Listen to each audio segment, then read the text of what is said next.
Чи знаєш ти, що таке шизофренія? Як голоси в голові шепочуть, наче солодкий мед. Або навпаки, скрегочуть, наче крейда на дошці. Як поступово змінюються кольори світанку і заходу сонця. Як твоє тіло більше не відчувається твоїм.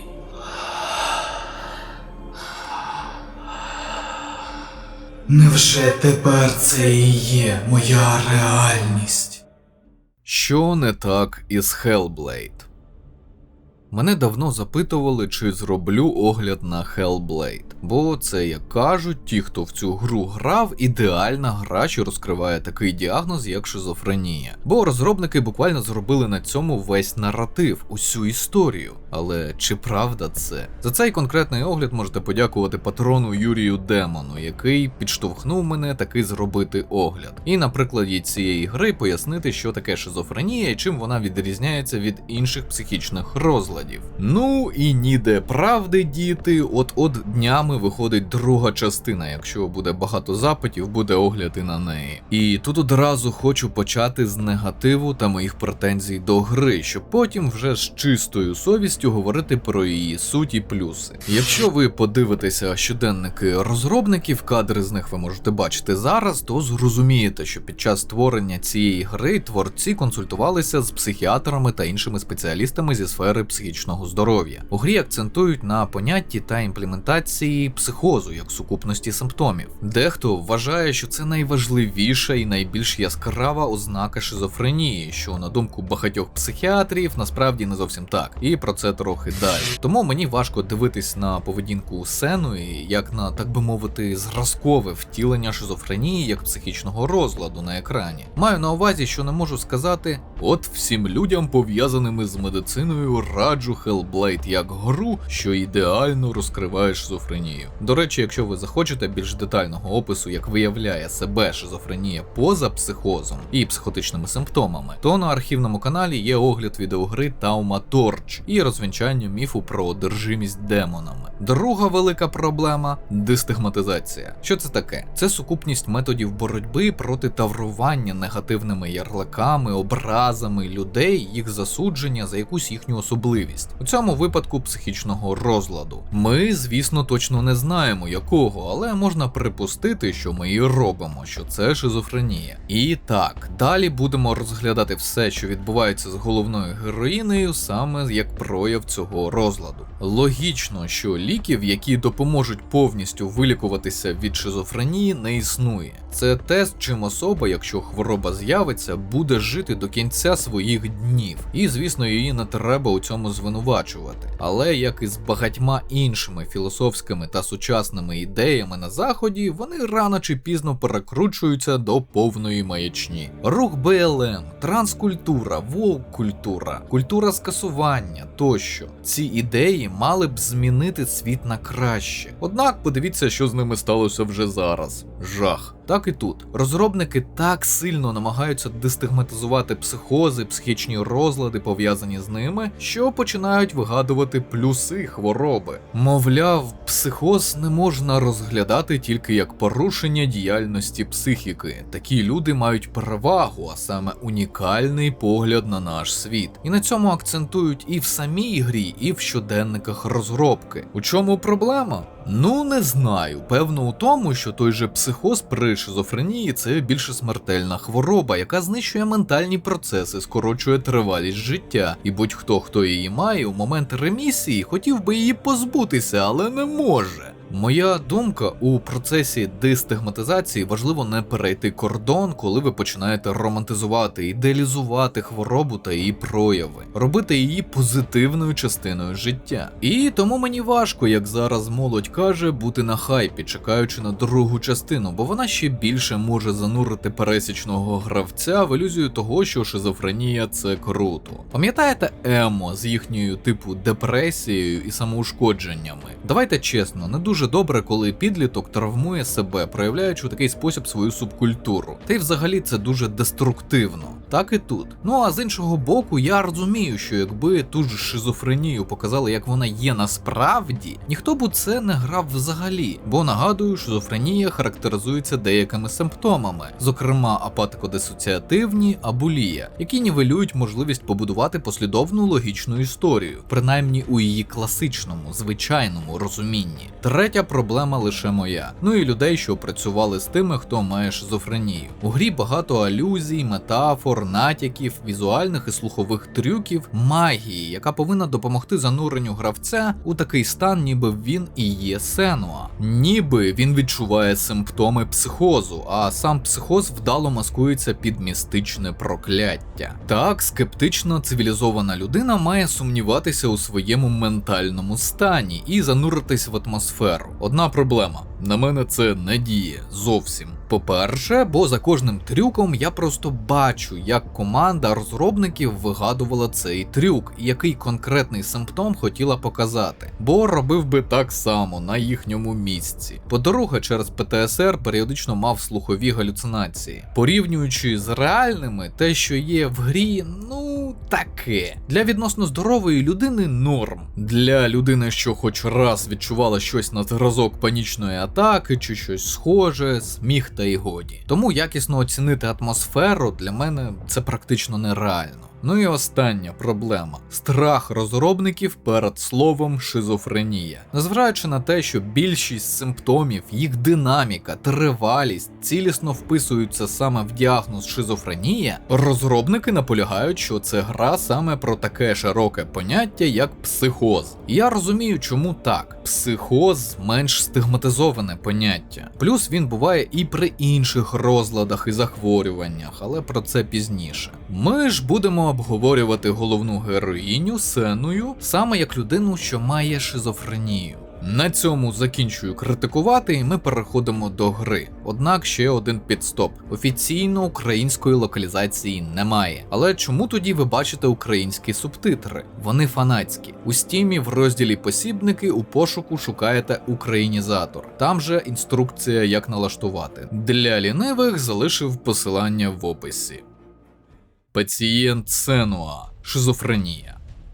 Один із перших діагнозів, який закарбувався у моїй пам'яті після першого року співпраці з психіатрами – ядерна шизофренія. Звичайно, це абсолютно застаріла назва, але її й досі інколи використовують психіатри радянської школи. Буквально ядерна означає не радіоактивну, як хтось може подумати, а те, що така шизофренія безперервна, не має ремісії, тобто значного ослаблення чи зникнення симптомів. І дуже швидко та агресивно захоплює свідомість пацієнта. Але це ліричний відступ. У новій міжнародній класифікації хвороб 11-ї редакції вже немає такого поняття, як підтипи шизофренії. У МКХ увага тепер зосереджена саме на оцінюванні вираженості симптомів і їхній динаміці, що одночасно все спрощує і ускладнює. Не буду хвалити стару 10-ту МКХ, в якій були параноїдна, кататонічна та інші підтипи шизофренії. Психіатри самі казали, що більше ти вивчаєш цю хворобу, то більше розумієш, яка вона складна. Її важко категоризувати так умовно легко, як багато інших психічних розладів. Однак це знання приходить до психіатра не на першому, та навіть не на 5-му році практики. Думаю, зрозуміло, що не всі наші психіатри схвалили новий підхід до класифікації та клінічні критерії МКХ-11.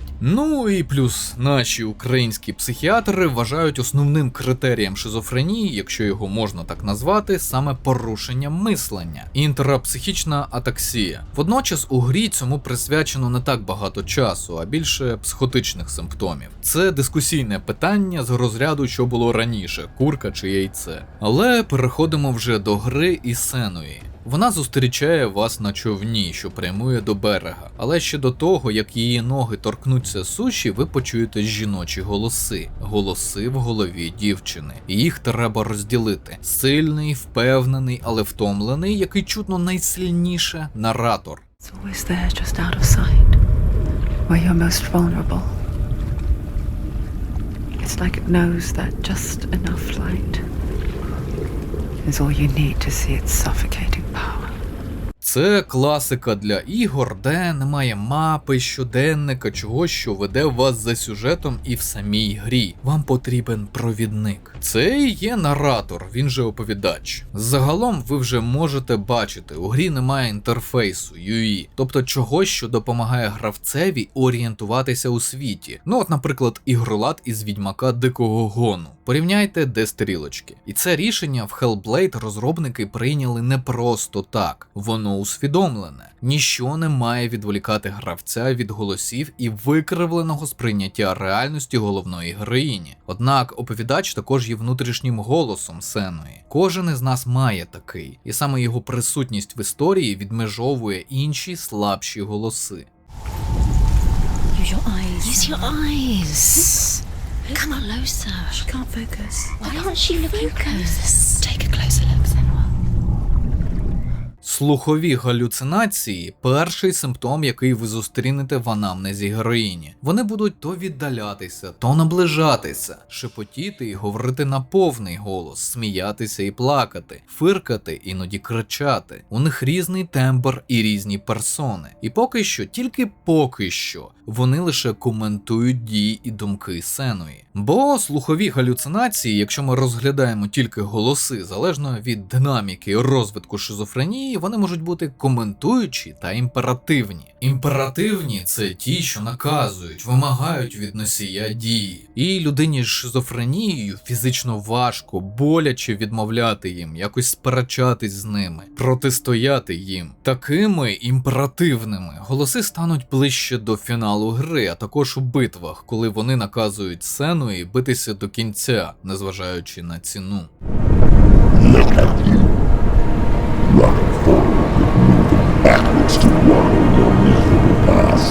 Аудіально цей трюк зроблено фантастично, але треба, щоб ви грали в навушниках. Технологією стерео, а саме бінаурального запису, тобто об'ємного звуку, тут використали наповну. Можна порівняти, наприклад, мої відео усі з моноаудіодоріжкою і лише конкретно в цьому відео стерео, тож можете порівняти. Також сегмент на початку ми зробили в такому ж стилі. І саме десь так відчуваються слухові галюцинації, принаймні так їх описують люди з шизофренією. З іншого боку, це дратує. Голоси перебивають одне одного, накладаються, інформації надто багато, чого й хотіли розробники, бо такі голоси приблизно так і чують люди з шизофренією. Голоси відволікають і дратують, і чути ви це, звісно, будете всю гру. Звичайно, будуть інші звуки, викликані симптомами хвороби, однак найчастіше вони будуть частиною комплексних галюцинацій. Наприклад, коли Сенуа буде горіти, тобто відчувати, бачити і одночасно чути вогонь,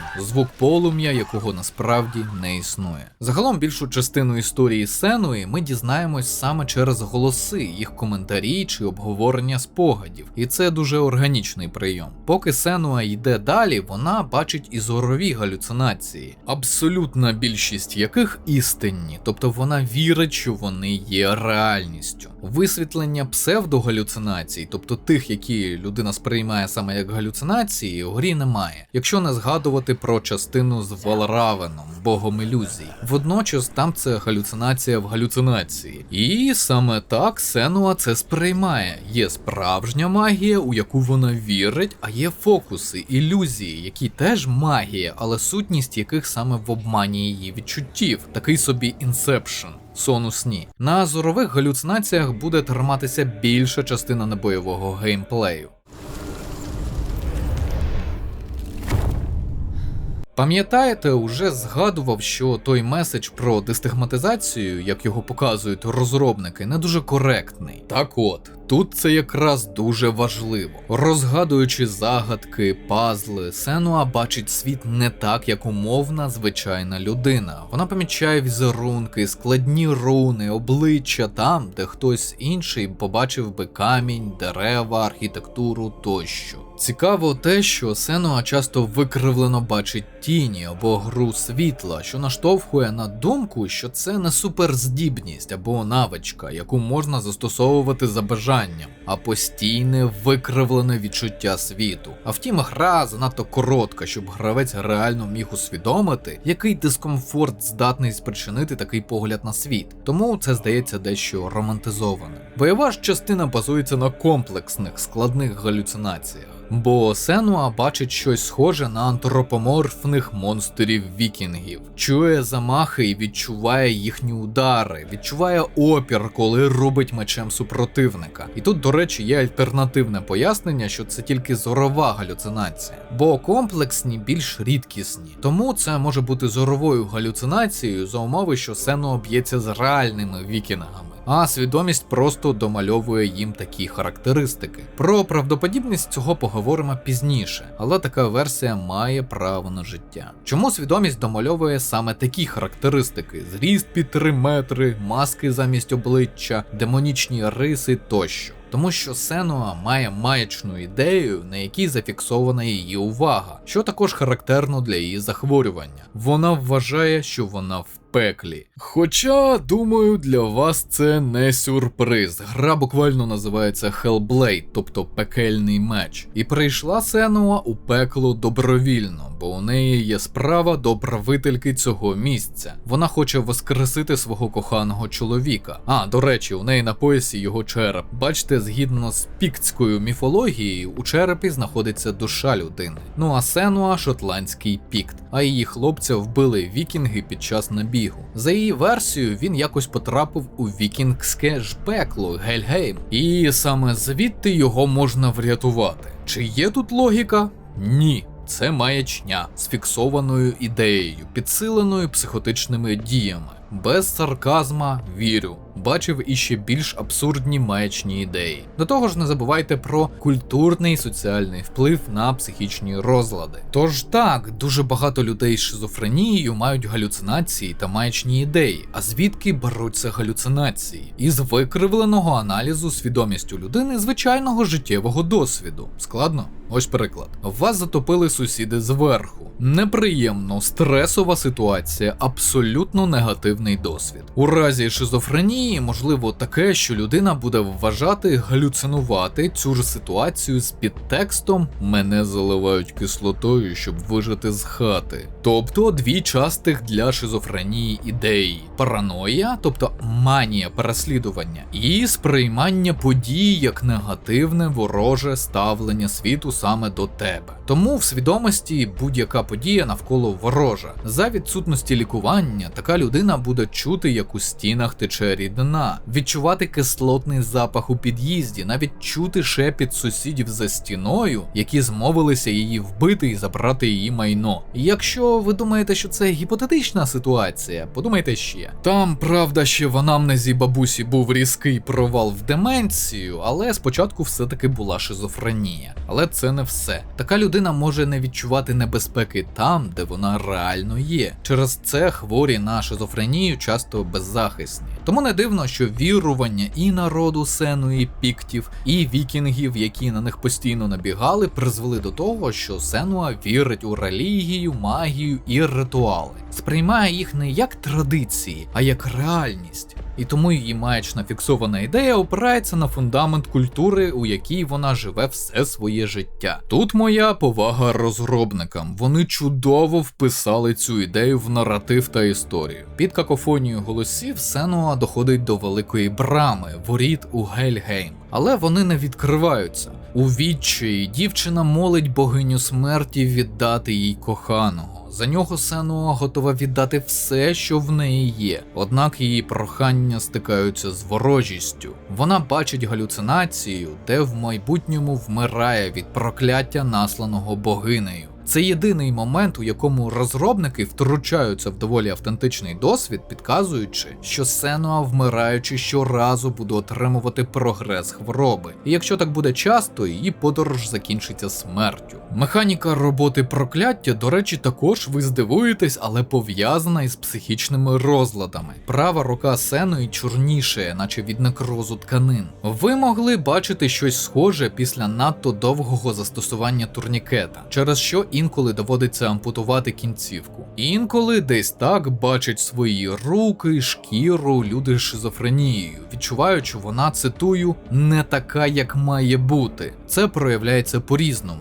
Дехто відчуває тактильні галюцинації, маревний паразитоз, коли, наче комахи, мурахи заповзли під шкіру і там копошаться. У когось це нав'язлива думка, що кінцівку наче замінили вночі і пришили іншу. У когось це сильна деперсоналізація. Через таке сприйняття з'являється дискомфорт. Людина навіть може думати, що втратила навички володіння тією ж рукою, наприклад. Відбувається це тому, що хвороба впливає на сприйняття реальності, тому відчуття тіла змінюється, а галюцинації можуть лише посилити цей ефект. Щось подібне відбувається, коли Сенуї потрібно здобути 2 печатки, знаки богів, щоб відчинити браму в Гельгейм. Одна з печаток належить вогняному гіганту Сурту. В його обителі все палає і страждає від вогню. І проходячи його випробування, Сенуа сама неодноразово буде відчувати навколо вогонь, доторкаючись до його ідолів, відчувати жар на руці, що теж інколи описують люди з подібними симптомами. Відчуття, наче рука палає зсередини чи ззовні. Це зазвичай неправильна інтерпретація сигналів мозку або галюцинації. У цьому ж царстві вогню Сенуа знайде привида свого знайомого з минулого, Друба, як аудіально-зорову галюцинацію. Це показник прогресу хвороби. Також він репрезентує той час, коли дівчина ще намагалася боротися із симптомами захворювання. І тут ще додатково деталізують бекграунд маячної ідеї Сенуї. Бо про богів вікінгів і їхнє пекло вона дізналася саме з історій цього знайомого, який довго жив в полоні вікінгів. 6 років був їхнім рабом, вивчив мову та їхню релігію, і потім переповів це Сенуї, коли вони зустрілися під час її паломництва до нетрів, про це пізніше. Але це важлива деталь впливу на трансформацію та вигляд галюцинацій. Якщо б цього знайомого і його історій, на яких сформувалася маячна ідея героїні, не було б, шлях Сенуї, її психоз був би зовсім іншим. The Northmen tell this story. Before the earth was created, there was a world called Muspel. Because it was in the south, it was bright and hot, flaming, burning.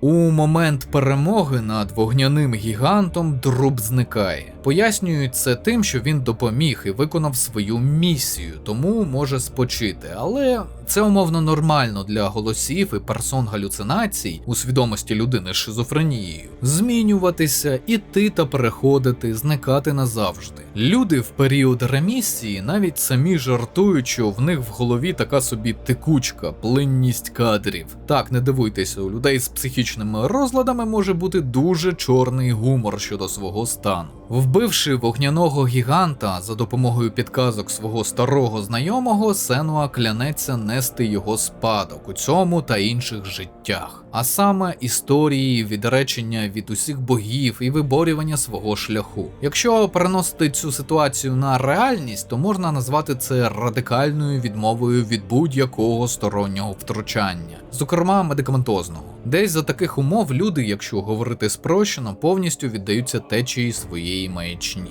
Другим знаком, печаткою для брами Гельгейма є кров Вальравна, бога ілюзій. І от все стає значно цікавіше. Бо Вальравн уособлює темряву, а саме так Сенуа називає свою хворобу. Нагадую, що психіатрія дуже молода наука. Тому, звісно, у 8 столітті ніхто про ніяку шизофренію не знав. Про методи її лікування взагалі мовчу. Хоча правильніше все-таки казати стримування, бо й досі вилікувати її повністю неможливо. Тому хворобливий стан, який люди бачили та відчували, вони називали прокляттям, магією, карою бога чи богів, долею тощо. Та навіть у наш час багато людей відмовляються визнавати, що вони мають якісь розлади. Називають чи сприймають їх по-іншому. Наприклад, є ті, хто вважає свій стан благословенням Бога, чи чипом, який їм вживили в голову секретні служби чи інопланетяни. Версій багато, обирайте на свій смак. А Сенуа через специфіку свого життя вибрала називати це прокляття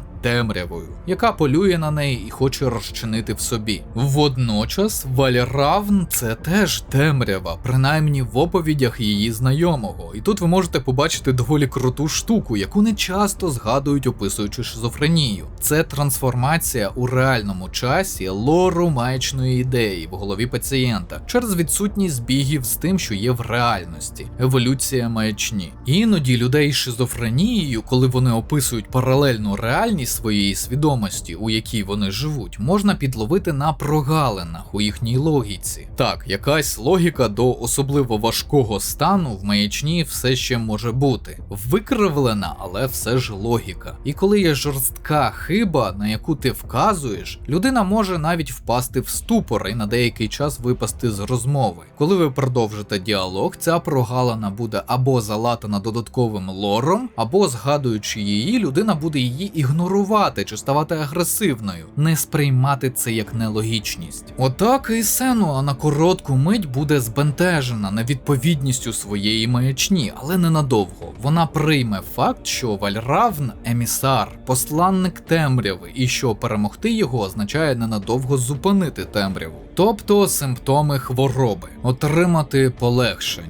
Б'ючись із Вальравном, в якийсь момент знесилена Сенуа падає. Вона не бачить, що саме, але ніби якась темна пляма штовхає, наче стерв'ятник клює її тіло. Голоси кажуть, що це темрява, яка бере верх над дівчиною. Насправді це доволі стандартна картина прогресу шизофренії без лікування. Бачили попереднє відео про психосоматику? Про те, що вона дійсно існує, але не так, як уявляє більшість людей. Так от, шизофренія пов'язана з цією темою, бо має соматичні, тобто тілесні прояви. Іноді під час шизофренії, а також психозу, мозок неправильно інтерпретує реальність. Часто змінює її так, що людина бачить небезпеку і загрозу там, де їх немає. Але організм, обманутий хворобою, шаленими темпами виробляє гормональні коктейлі, де основа – адреналін. Ці коктейлі так сильно впливають на внутрішні органи, що людина, якщо вона відмовляється від лікування свого розладу, може померти вже через проблеми з внутрішніми органами. Печінка, нирки, підшлункова залоза не справляються з кількістю надлишкових гормонів. Звичайно, такий стан з'являється не одразу, тільки у випадках системної відмови від лікування. Тож так, психічні хвороби впливають на фізіологію, це факт. Після перемоги над Вальравном, Сенуа раптом починає бачити світ світлішим, приємнішим, тобто настає момент просвітлення. Тоді з чергової галюцинації ми дізнаємося про спадковість шизофренії в її сім'ї. Мати Сенуї була ворожкою чи знахаркою, яка нібито мала дар богів, користуючись яким вона допомагала іншим, і дуже хвалила свою доньку за те, що та вже з такого раннього віку має дар. Тобто так само бачить галюцинації. Химерний спогад також нагадує, що темрява спочатку прийшла за матір'ю і забрала її. Це все натякає відразу на дві характеристики шизофренії. По-перше, на те, що вона передається генетично, а по-друге, у деяких культурах людей з психічними розладами сприймали як шаманів, магів, чаклунів тощо. Тобто як умовно корисну частину суспільства. Тому вони могли доживати до доволі похилого віку і передавати свою хворобу далі. Брама до пекла. Прогрес хвороби.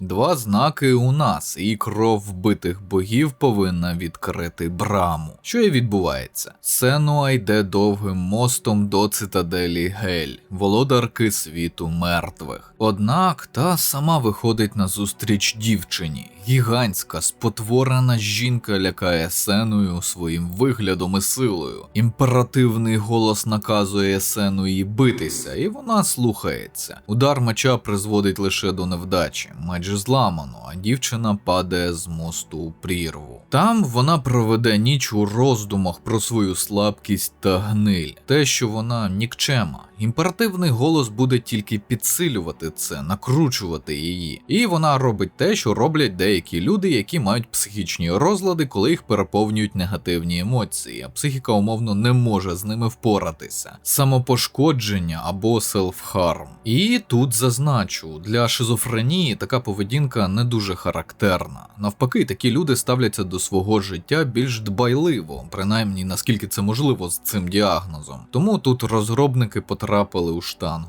Десь у цей момент починається другий етап цієї історії. На відміну від попереднього, де гравцю відносно успішно показували різні симптоми, тут розробники органічно переходять до другого важливого компонента життя з психічним розладом, а саме до того, як до людей з цими розладами ставляться інші люди. Назвемо його «Що таке жити в суспільстві, яке не толерує людей з психічними розладами». Сенуа втратила меч, вона у відчаї. Водночас вона бачить привида Діліана, свого мертвого коханого. Колектив коментуючих голосів розділяються у висновках, чи трюк це, чи справжній Діліан. Сенуа йде за ним. Вона згадує, як познайомилася з Діліаном. Вона щодня тікала з дому, щоб здалеку спостерігати за його тренуваннями з мечем. Повторювала рухи і вчила техніку. Одного разу він побачив її і те, як вона вправляється зі зброєю, похвалив і запросив тренуватися з ним до іспитів воїнів. Він був першою людиною після матері, хто ставився до неї дружньо. Ілюзія спогаду приводить її до гігантського дерева, всередині якого в дуплі стирчить меч. Він міфічний і, за легендою, може вбити богів, але отримати його може не кожен, а тільки той, хто пройде 4 випробування. І в цих випробуваннях Сенуа буде поринати у спогади, як зустрілась з коханим, як її шпиняв батько, як селяни ставилися до неї та її прокляття. Але по черзі. Гравець може проходити ці випробування в довільному порядку, але я розділив їх хронологічно з огляду на те, як людина з психічними розладами переживає їх у реальному житті. Перше випробування – лабіринт. У ньому Сенуа згадує жорстокість батька-друїда, який тримав її вдома замкненою. Казав, що вона проклята і тільки боги з його посередництвом зцілять її. І нікому вона не потрібна, окрім нього. І те, що Діліан кине її, щойно дізнається про її темряву. Це, по суті, початкова стигма, яку багато людей, що мають психічні розлади, відчувають на собі від своїх же родичів. Знецінення життя хворого, газлайтинг, що він чи вона нікому не потрібні. Ізоляція силою, фінансово чи психологічно від суспільства. Напевно, один із найбільш актуальних прикладів, який ви могли зустріти у нашому суспільстві, цитую, контужений, нікому не потрібний ветеран. Однак у психіатрії це часто про матерів, батьків, які тримають дитину поруч, утримують її пенсію і загалом намагаються тримати чадо подалі від очей сусідів. Це навіть не завжди про погане ставлення. Є випадки, коли батьки вірять у те, що так буде краще для дитини чи родича. Однак соціалізація необхідна будь-якій людині, і відгородження від неї – ганебна практика. Але не можу не сказати, що і наше суспільство поки що не готове приймати когось інакшого. Ну і нагадую, колись у нас існувала така штука, як лікувально-трудова терапія як частина психосоціальної реабілітації хронічних хворих. Застаріла назва, яка практично не відповідала тому, що там було насправді. Зараз це вже не актуально, натомість є волонтерські групи підтримки, але вони нестабільні і переважно у великих містах. Ну і пансіонати-інтернати існують, але багато з них знищені російськими ракетами і артилерією. На подкастах для патронів і спонсорів уже є навіть майже постійна рубрика про те, скільки вже знищено психіатричних закладів болотяними жителями. Сумно, але як є. Друге випробування – сліпотою. Для гравця воно начебто має символізувати, як важко несоціалізованій людині, яка має психічний розлад, стати частиною звичайного суспільства. Однак для мене це символ застарілого геймдизайну з примусовими секціями скрадання. Дикий архаїзм, але най буде. Сенуа майже нічого не бачить, усюди темрява, а люди, які їй трапляються, виглядають як антропоморфні жахіття, які можуть скривдити її в будь-який момент, якщо вона не буде поводитися правильно. От тільки вона не знає, що таке правильно, бо в неї не було так званої правильної соціалізації. Її веде голос Діліана, він підбадьорює її, каже, яка вона хоробра і що в неї все вийде. Ця проблема доволі актуальна для людей з психічними розладами, особливо після сепарації від рідних. Часто вони про цей світ нічого не знають, чи знають замало, бо їх гіперопікали чи аб'юзили, загалом ізолювали вдома. Сенуї пощастило, вона вона мала наставника, друга і коханого Діліана. Він пояснював їй, що і як, заспокоював її і тих, хто не розумів її поведінку. І саме тому вона змогла пройти цей шлях. Але в нашій реальності часто наставника може не бути. Або він буде мати свої корисливі мотиви, захоче забрати нерухомість чи банківську картку, а інколи навіть бувають випадки вивезення за кордон для продажу у рабство. Саме тому в нас дуже жорстке законодавство щодо опіки і піклування за такими людьми. Також у цьому сегменті нам показують ще один симптом деяких психічних розладів – сплутану свідомість. Це окрема велика тема, бо існують різні види сплутаної свідомості. Тут конкретно бачимо, як свідомість наче зникає, Сенуа кудись йде в ліс, потім дивиться в одну точку, пізніше ніби прокидається і не пам'ятає, що робила. Третє випробування вежею символізує прийняття себе та свого унікального погляду на світ. У вежі Сенуа постійно намагається наздогнати Діліана, стати такою, як він, перейняти його поведінку, мімікрувати під відносно ментально здорову людину, щоб нікому не завдавати незручностей. А Діліан постійно зникає у вежі, йде, розпливається. Сенуа не може скопіювати його, хоча намагається. А в кінці, коли все-таки наздоганяє, її коханий каже, що не треба його копіювати, не треба змушувати себе бути в лапках нормальною. Бо вона гарна така, яка вона є, її сила в унікальному погляді на світ. Це проблема з серії «Чому ти ненормальний?» Чому не можеш поводитися, бути як всі? З цим стикаються всі без винятку люди, що мають психічні розлади або просто психологічні проблеми, навіть не важкі. По-перше, нагадую, що немає ніяких норм поведінки в суспільстві, які прямо зобов'язана виконувати людина, окрім написаних в законах. По-друге, у суспільстві немає одного постійного образу того, якою має чи не має бути людина. І що далі ми від Росії і ближче до ЄС, то краще це відчувається в суспільстві. Тому мій меседж до всіх стигматизованих цією фразою, згаданою вище. Якщо люди з такими меседжами вас пригнічують, навіщо взагалі з ними спілкуватися? Знайдіть тих, хто буде сприймати вас нормально такими, як ви є. Такі люди завжди є. Треба просто шукати. Четверте випробування – чума. Воно занурює Сеною у часи її кризи з суспільством. Незважаючи на підтримку Діліана і те, що її неформально прийняли, було достатньо одного випадку, щоб від неї відступилися. Якось вони з Діліаном та іншими селянами були на річці, і Сенуа відчула сморід від води, який не відчували інші. Селяни відмахнулися від її застережень, і не без підстав, бо існують нюхові галюцинації, коли людина чує запахи зазвичай неприємні, яких насправді немає. От тільки у цьому випадку її застереження виявилися правдивими. Щось у лісі здохло і отруїло річку, єдине джерело води поселення. Усі починають хворіти, багато хто вмирає, часто в муках. Кого у всьому звинувачують? Звичайно, прокляту дівчинку. Навіть Діліан, втративши батька через чуму, звинувачує в цьому Сеною. Хоча пізніше скаже, що не звинувачував. Тому, можливо, це також була галюцинація. Діліан заспокоює її, просить не вбивати себе через несправедливі обвинувачення.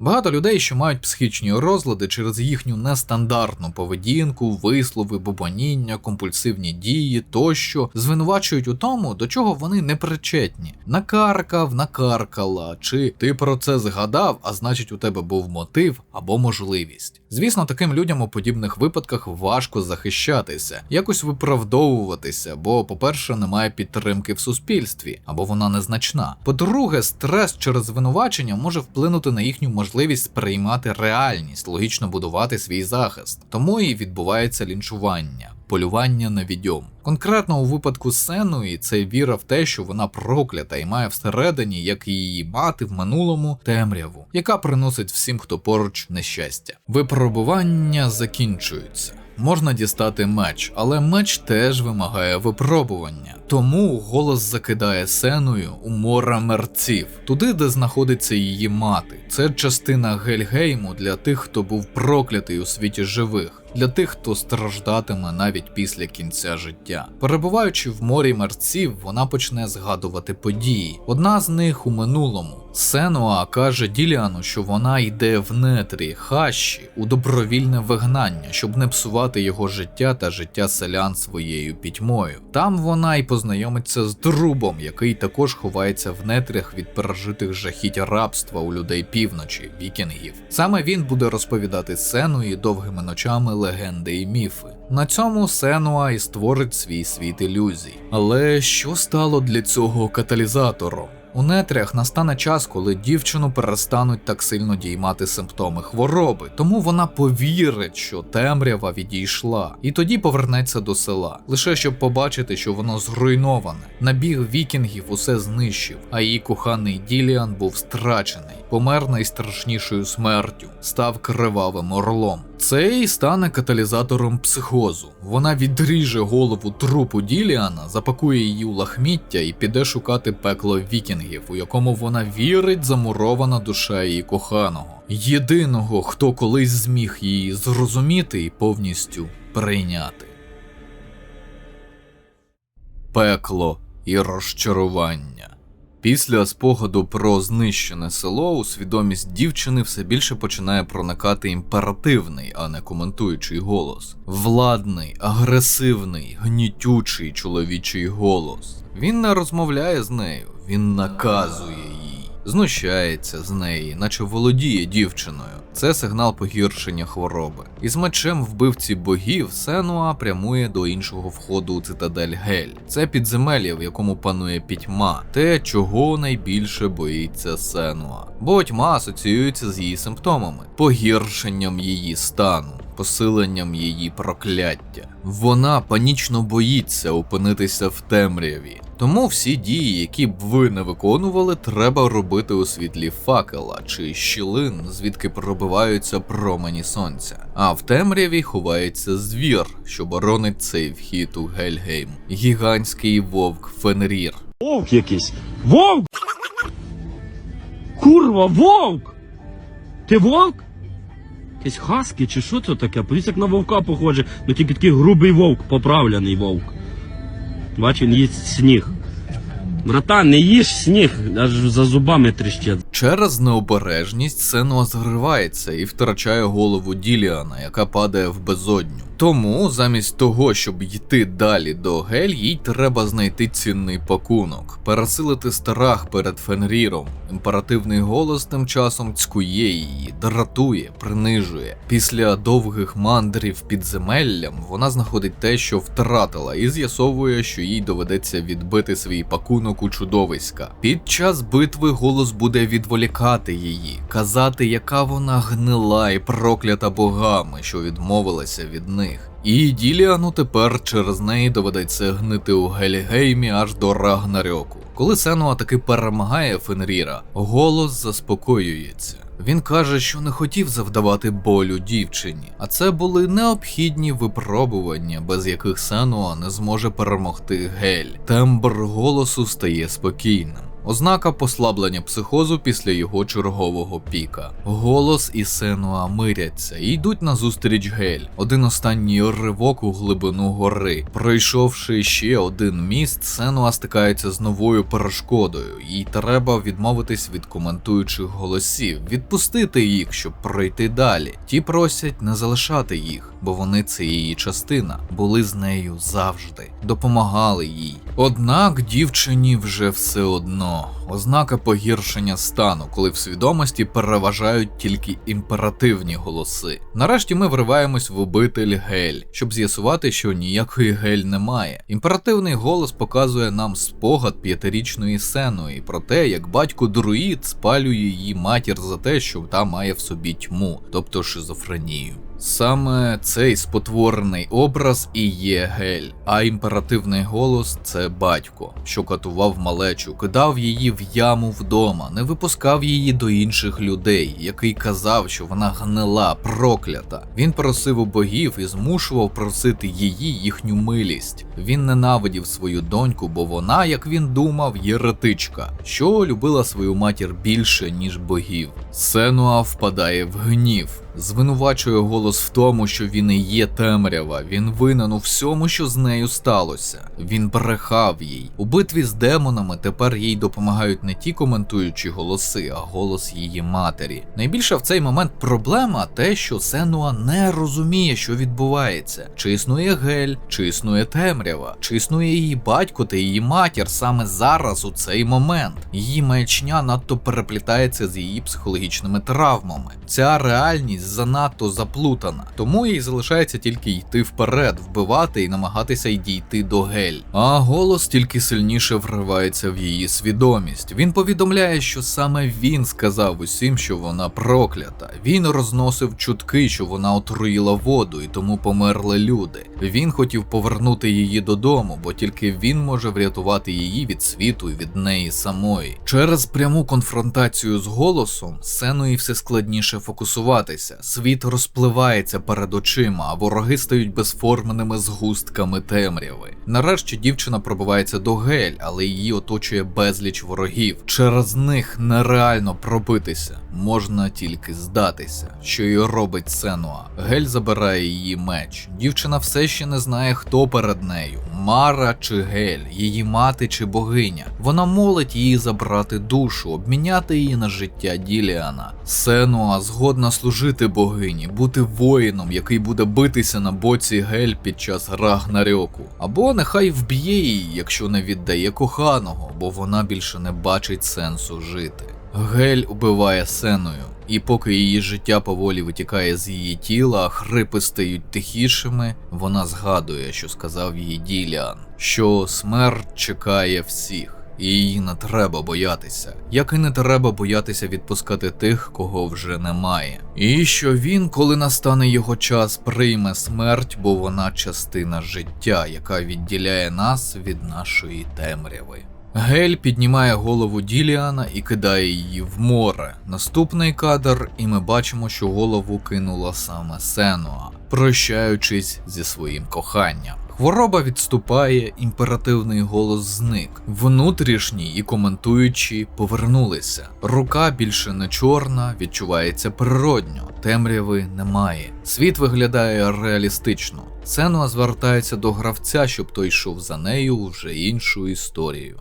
Отже все, це фінал. Далі титри. Сконфужені? Я теж. Хоча ми можемо бути сконфужені з різних причин. По-перше, проблеми з батьками. І з матір'ю, і з батьком. Вони тут ніби як основна причина психозу і взагалі страждань Сеної. І це Психологічні травми дійсно пов'язані з психотичними симптомами, можуть у лапках посприяти їхній появі, якщо є інші фактори, наприклад, генетична вразливість. Взагалі причини виникнення психозу можна звести до 3 груп. Спадкові, зокрема, саме вони відповідають за реакцію нашого мозку на психологічні травми, різні ушкодження мозку та інтоксикація. Якщо ж брати шизофренію, без лікування будь-що може стати так званим тригером психозу. І коли це було про смерть Діліана, коханого Сеної, це було логічно. Важкий стрес втрати близької людини у дорослому віці після втрати іншої близької людини в дитинстві. І не забуваймо про прогресуючу шизофренію. Дитячі травми є у всіх дітей. Питання завжди в кількості та їхній, скажімо так, важкості. Тобто у тому, як саме вони вплинуть на свідомість і пластичність психіки. До того ж, галюцинацією імперативним голосом був голос батька, аб'юзера і вбивці матері. Знаєте, як часто такі слухові галюцинації при шизофренії мають реальний аналог у вигляді реального родича? Не часто. Зазвичай такий голос описують як ворожий незнайомець. Саме незнання цього голосу робить його більш страшним, змушує слухати його, бо людина не знає, чого від нього очікувати. І частково це було в грі, доки його фігуру не розкрили в сюжеті. По-друге, у фіналі хеппі енд.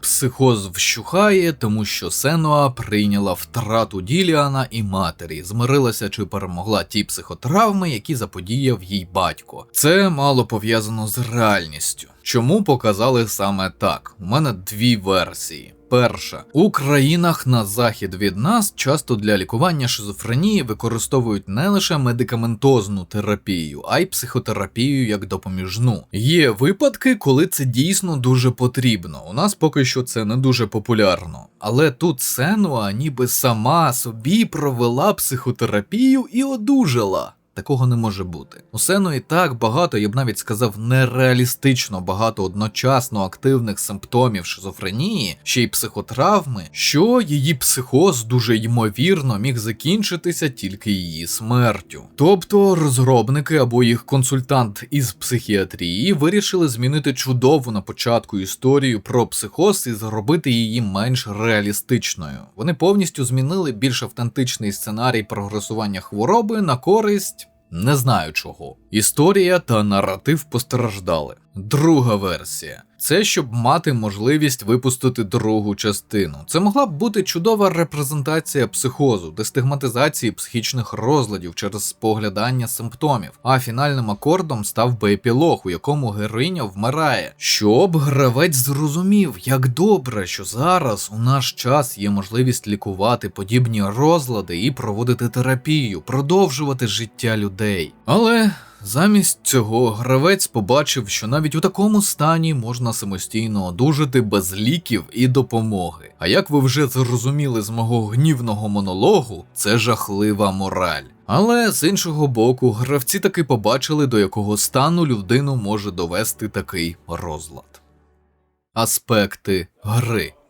Однозначно гарний аспект гри – її атмосфера. Про відсутність інтерфейсу і як це впливає на занурення вже згадував. Водночас, бачите, розробники навіть побічну активність добре зробили. Дорогою ви натикаєтесь на частини скандинавських міфів і легенд, які розповідав знайомий Сенуї Друп у нетрях, коли вона пішла у добровільне вигнання. І ці історії розкидані так, що вони переплітаються з галюцинаціями Сенуї, які вона бачить, чує і відчуває. Наприклад, коли вона йде за другим уже міфічним мечем, згадує почуте про легендарного Сігмунда, що втратив чудовий меч, подарунок Одіна, через махінації свого брата. І те, як він намагався його повернути. Тобто опосередковано підкреслюють, що вигаданий світ Сенуї не взявся ні звідки. Він продукт її свідомості, що так сприймає і перекручує історії, які вона вже чула. А це важлива частина будь-яких галюцинацій, їх бекграунд у реальності. Також треба згадати щільність правильно розподіленої і наданої гравцю інформації про хворобу у перших двох третинах гри. Незважаючи на те, що вам тут розказав майже все про симптоми, які висвітлюють розробники, це не порівняти саме з інтерактивним досвідом самої гри. Вона побудована надзвичайно талановито у своїй структурі, принаймні до фіналу. Вона хаотична, але при цьому логічна. Те, як Сенуа мандрує закутками своєї свідомості, неможливо передати словами, як би я тут не намагався. Ну і дуже гарна робота акторки, з якої робили макап. Меліни Юргенс. Голос, міміка, вирази обличчя, очі – усе передає емоції і стан Сенуї. Уявити гру без цієї акторки дуже важко. Невеликий офтоп. Знаєте, що мене останнім часом виводить із себе? Некомпетентність. У контексті Hellblade, наприклад, я не можу компетентно прокоментувати, чи автентично автори зображують епоху піктів у Шотландії 8 століття нашої ери, бо не вивчав ні їхню культуру, ані їхнє суспільство. Єдине, що точно знаю, що команда розробників залучала професорку історичного факультету одного з англійських університетів, яка проводила їм лекції, мала посаду консультанта в їхньому офісі. Чи якісно вона виконала свою роботу? Не знаю. Треба історик-геймер, який зробить огляд. Але вже відчуваю, як на релізі другої частини буде безліч експертів з піктської культури і релігієзнавців тієї епохи. Притому будуть плутати вікінгів і піктів, їхні культури. Це не тільки і не скільки про авторів, а також і про аудиторію. От нещодавно на архівному каналі було відео про лудоманію. Про які аспекти цієї дуже чутливої, але важливої для нашого суспільства теми міг говорити. З психологічного погляду, як про психологічну проблему, як військовий, тобто інсайт, як воно виглядає всередині армії. Ну і про способи розв'язання цієї проблеми згідно із законодавством. Тобто ті аспекти, де в мене є якийсь рівень компетенції. Але Але в коментарях були люди, які хотіли, щоб ящерка негайно опанувала мінімум бакалавра економічних наук і розказала, як це вплине чи не вплине на інфляцію, ВВП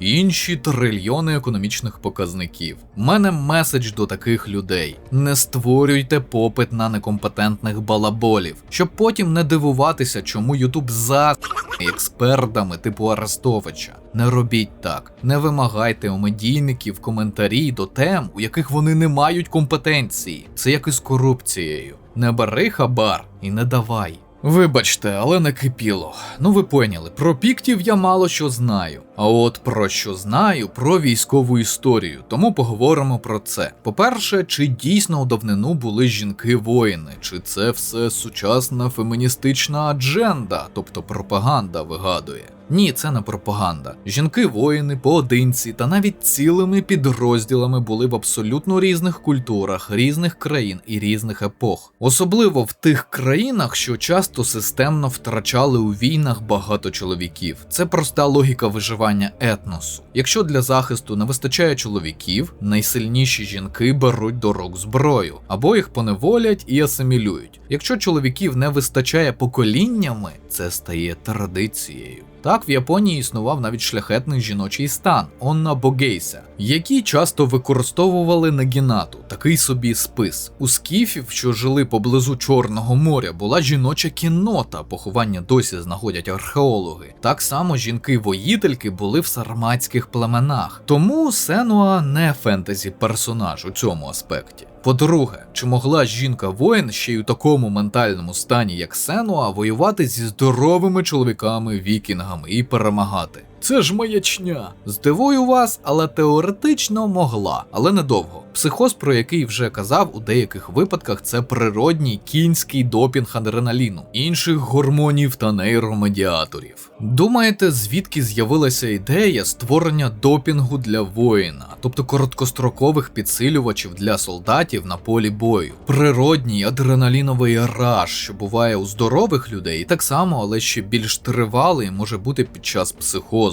От що надихало створювати штучні наркотики, психотропні підсилювачі. Бо людина в такому стані, якщо ще й навички солдата є, може реально виглядати на полі бою як термінатор. Але недовго. Організм людини на таке системно не розрахований. Плюс не забуваємо про інші психотичні симптоми Сенуї, які неможливо контролювати, теж порушення свідомості.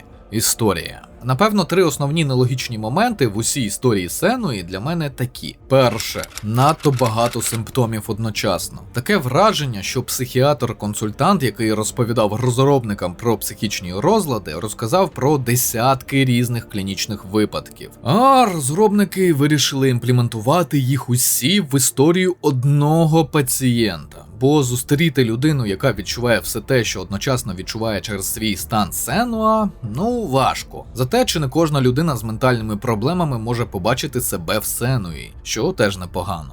Друге. Незакінченість історії. Враховуючи складність психозу і симптомів хвороби, те, що буде продовження, а Сенуа не померла через хворобу, для мене дивно. Це ще одна ознака надмірної романтизації психічних розладів розробниками. У правдивій версії подій ніякої другої частини не має бути. Дивно, що галюцинації не завели її до якоїсь безодні, в яку б вона впала. Хоча, можливо, розробники роблять приквел, тобто перед історію шляху Сенуї. Тоді конкретно ця претензія відпадає. Третє. Зцілення у фіналі, на догоду хеппі-енду. Про це вже казав вище. Однак, найбільше в мене питань до відеоігрових оглядачів, які робили есе про цю гру. Цей конкретний розділ написав уже після того, як написав все інше. У мене є традиція. Після написання свого сценарію дивлюся кілька найпопулярніших робіт інших людей з теми. Ті оглядачі, чиї роботи подивився, ніхуя не зрозуміли, про що гра. Деякі навіть не згадували про якісь проблеми зі сприйняттям чи психологічні проблеми. Для них це гра, де у героїні екстравагантний погляд на реальність, типу як у Матриці. І вся суть гри для них у тому, чи віримо ми погляду героїні на реальність, чи ні.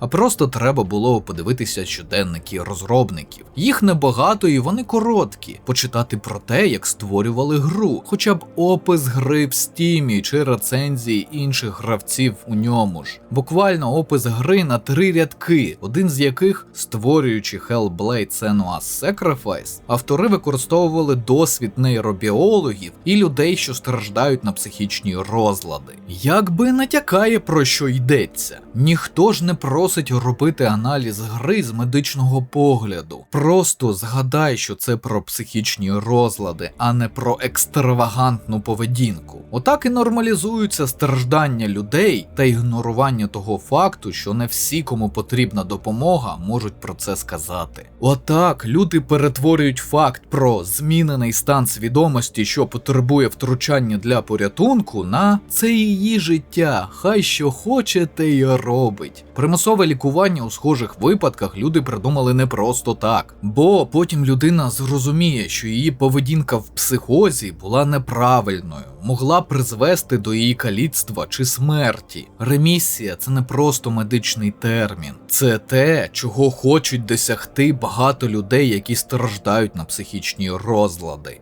Окей, трохи про ігролад. Часто гру критикують за битви, і це справедливо. По-перше, вони примітивно складні. У тому, щоб здолати від 1 до 3 ворогів, немає ніякої складності, але в деяких секціях на вас будуть кидати хвилі, чергуючи босів і звичайних супротивників. Або ви опиняєтесь в дуже малому приміщенні, де вороги тупо можуть вас зажати. Складність у тому, що просто втомлюються руки і можна зробити помилку. По-друге, після отримання другого меча більшість битв тільки затягують час проходження. Вони не мають сюжетного сенсу взагалі. В останній битві, де спойлер, треба просто здатися за сюжетом, шинкував ворогів хвилин 15, бо вони були б нескінченні. Максимально душно, наче зайшов в сушарку взуття в казармі. Ну і в кінці треба зазначити, незважаючи на те, що запускав гру на адекватному залізі, вона примудряється тормозити і статерити. Можете це побачити на футажах. І це навіть не на максимальних налаштуваннях. Гра 2017 року. А ви кажете, сучасні ігри не оптимізовані. Хіт і визнана шедевром гра, якій 7 років, важлива для студії розробника, бо буде продовження, і вони її ще не оптимізували. Неймовірно. Висновки. Звичайно, не торкнувся багатьох деталей, які б хотів зачепити. Від випадків, коли люди з шизофренією потрапляли в армію, або там відбувався її дебют, бюрократія, пов'язана з ВЛК і списанням таких людей, проблеми ветеранів АТО з шизотиповим розладом, про особливості початку дебюту шизофренії, а це окремий пласт історії так званих пригод, який дуже відрізняється від подальшого перебігу хвороби. Коротше, більше переглядів, подобає коментарів, поширень, буде ще одне відео. Щодо самої гри, чесно, не отримав від гри особливого задоволення. Для мене вона була в деяких аспектах нудною і дуже передбачуваною. Хоча, певно, це плюс для вас, якщо ви захочете пограти. Бо якби Сенуа була для мене дуже цікавою, значить вона погано виконує свою функцію, яку закладали і декларували розробники. Донесення до гравця базової інформації про психоз. Тому вам, якщо ви не дотичні до психології чи психіатрії, і вам цікаво, як виглядають психічні розлади, цю гру я б все-таки рекомендував. Тільки не забувайте, що це не пригодницька гра, як може здатися. Це історія страждання людини з дуже специфічними симптомами. До слова, гра дуже коротка, близько 7 годин. Коштує небагато, колись купив на регулярному розпродажі за 50 гривень. Друга частина вже кусається, майже 1000 гривень у Стімі. Хоча, як відомо, буде також у Game Pass. Реліз 21 травня. Впевнений, що гра буде хорошою, але для мене це явно не шедевр. Буду радий, якщо помиляюся.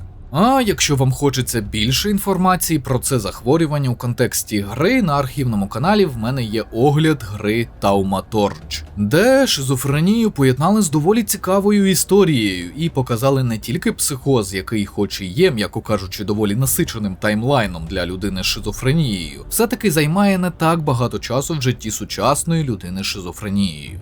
А на цьому будемо завершувати. Нагадую, у нас є Discord-сервер для платних підписників від $1, де періодично граємо в кооперативні ігри. Спілкуємось на різні теми, від психології до IT. А також для підписників рівня офіцер вже є десятки годин подкастів про війну, мілітарку, військову психологію, психіатрію, загальний стан медицини в Україні. І де я жартую дідівські жарти про МПЗ і бюрократію в армії. Доєднуйтеся! Канал вашої нібірянської ящерки також можна підтримати за посиланнями в описі. На вибір 3 варіанти на ваш смак: Patreon, BuyMeCoffee та Donatello. Потім розрахую з вами класичними матеріалами про кризову і військову психологію з оглядами та артзборами відеоігр. Звичайно, українською. Нагадую, що всі патрони можуть поставити питання у коментарях під відео на платформах підтримки та в особистих повідомленнях. Ці питання обов'язково побачу і відповім у межах своєї компетенції. А ці поважні пані та пани вже підтримали канал. Шана та дяка.